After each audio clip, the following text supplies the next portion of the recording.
Alemanha, o país europeu que é a quarta maior economia do mundo, com um PIB de 3,8 trilhões de dólares, conhecido por ter sido protagonista de 2 guerras mundiais, pelas suas cervejas e suas diversas famosas marcas mundialmente, como a BMW, Volkswagen e a Bosch. Além disso, sua população de 83 milhões de habitantes possui uma altíssima qualidade de vida e um dos melhores IDHs do mundo.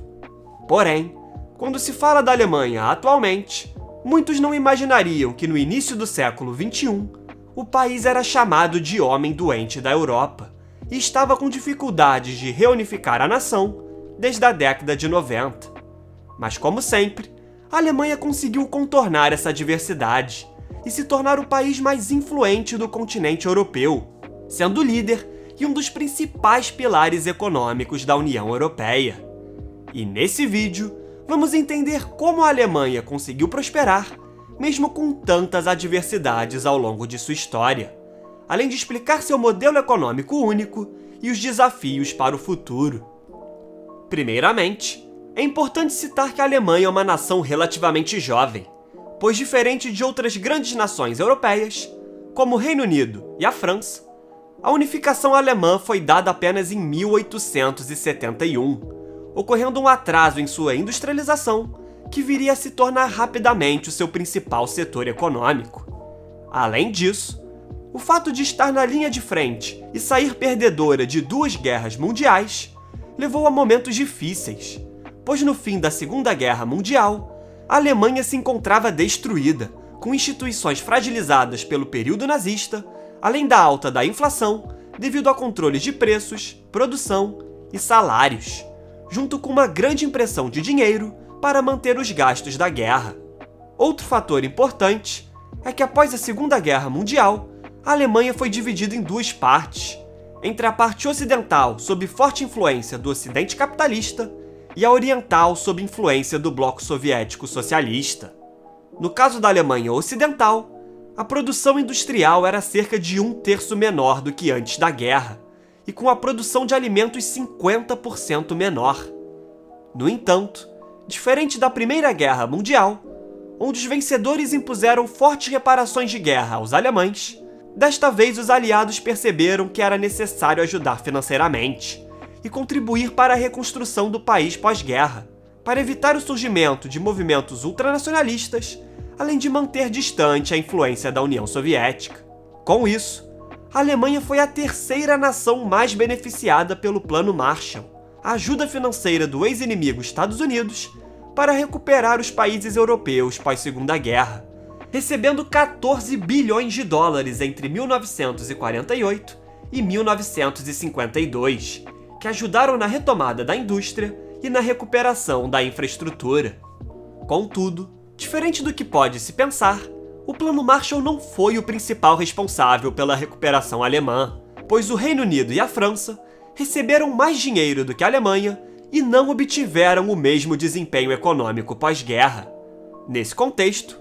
entra a figura de Ludwig Erhard, o ministro da Economia a partir de 1949, que seria um dos principais responsáveis pela mudança econômica da Alemanha pós-guerra, implementando uma série de reformas e desenvolvendo um conceito chamado Soziale Marktwirtschaft, ou seja, uma economia social de mercado que combina um sistema livre de mercado com políticas sociais e regulamentações em alguns setores, visando manter uma competição justa e evitar monopólios e oligopólios.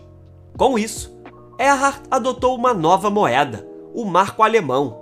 reduzindo em 93% a quantidade de dinheiro em circulação para dar credibilidade à nova moeda, além de acabar com os controles de preços e produção, que havia criado um mercado negro paralelo, indo inclusive contra a recomendação da época. Além disso, apesar da importância dos gastos públicos em melhorar e expandir a infraestrutura e os gastos com bem-estar social, é importante citar que, mesmo após a era de Erhard, a Alemanha sempre manteve a responsabilidade fiscal como prioridade. Outro ponto importante foi a redução de impostos, principalmente para empresas com foco na exportação, sendo fundamental para integrar a economia alemã a economia mundial. E assim, as reformas de Erhard se provaram muito bem-sucedidas, ainda mais para um país que já possuía uma indústria forte e bem estabelecida antes da Segunda Guerra Mundial, além de trabalhadores com alta produtividade e produtos notórios pela alta qualidade. Esse período, entre 1950 e 1959, que ficou conhecido como Milagre Econômico Alemão, foi extremamente próspero, pois em cerca de apenas 10 anos, a indústria alemã aumentou sua produção em 4 vezes, o desemprego caiu de 10,3% para apenas 1,2%, além do país ter mantido um crescimento médio de 8% ao ano durante os anos 50. Na década de 60, a Alemanha já tinha se recuperado economicamente e industrialmente, já se tornando uma nação rica novamente. Além disso, as exportações alemãs se beneficiaram com o início de uma maior integração de grandes nações do continente europeu, como Alemanha, França e Itália na década de 50. Primeiro com a criação da Comunidade Europeia do Carvão e Aço em 1951 e posteriormente o Mercado Comum Europeu em 1957, que era uma zona econômica que isentava tarifas para produtos industriais, a livre circulação de produtos agrícolas e medidas protecionistas para produtos provenientes de fora da comunidade. E esses acordos foram se desenvolvendo ao longo dos anos para formar a União Europeia.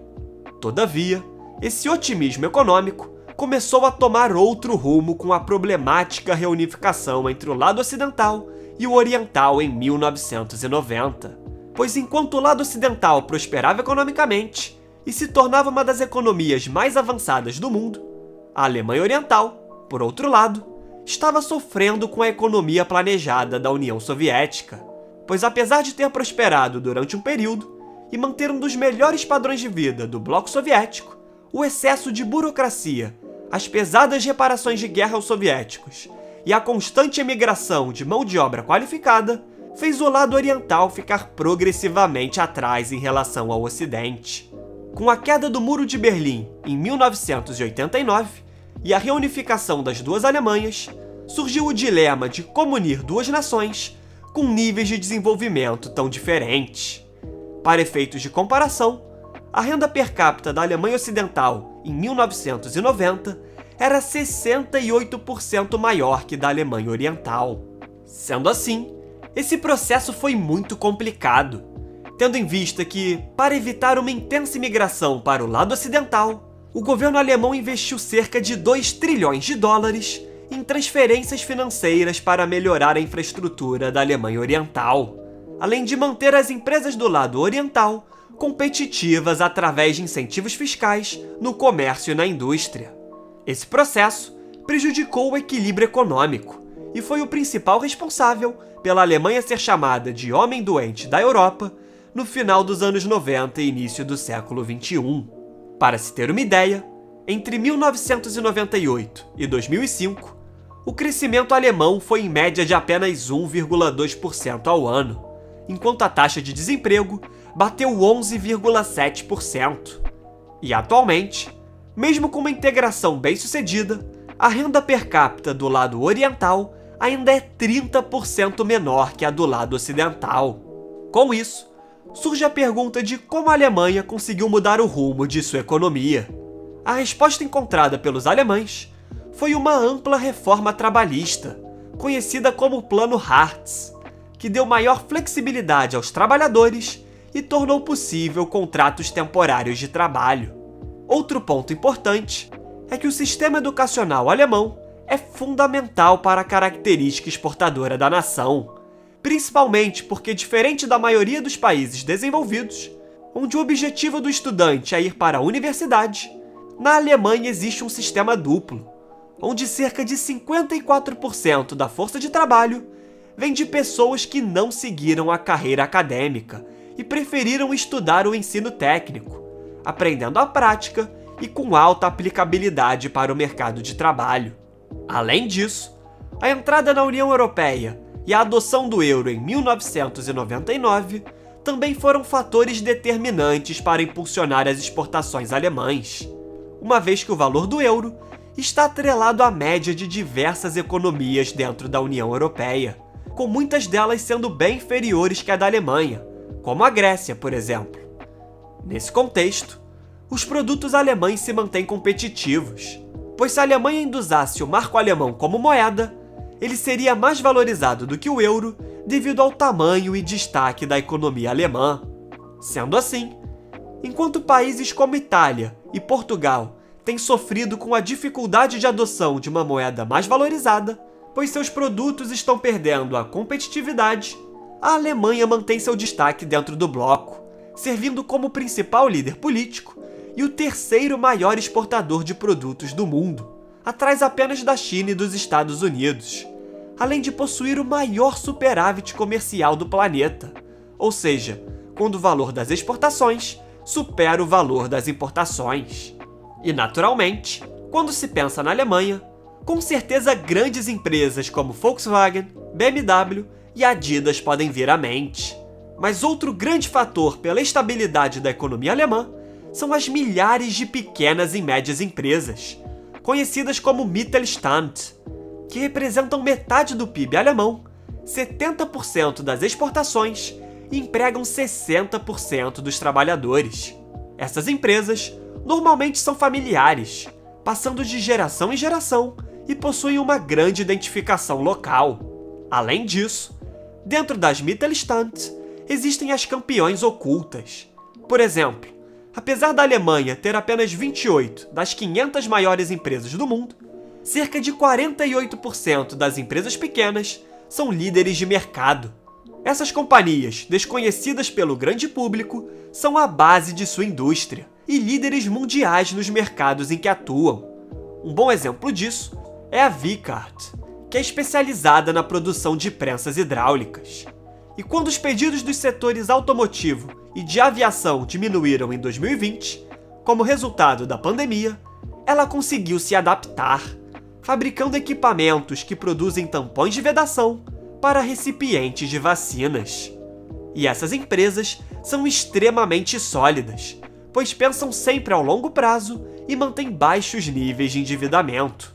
Portanto, o grande desenvolvimento econômico alemão, que tornou o país uma das principais economias do mundo, e a sua resiliência durante tantas adversidades sofridas ao longo de sua história, são resultados de excelentes políticas de mercado e das pequenas e médias empresas, que são fundamentais para sua prosperidade econômica. Muito obrigado a você que chegou até aqui. Se possível, comente abaixo o próximo tema que você deseja ver aqui no canal. Além disso, curta o vídeo, se inscreva e compartilhe o conteúdo com seus amigos. Agradeço novamente pela sua audiência e até o próximo vídeo.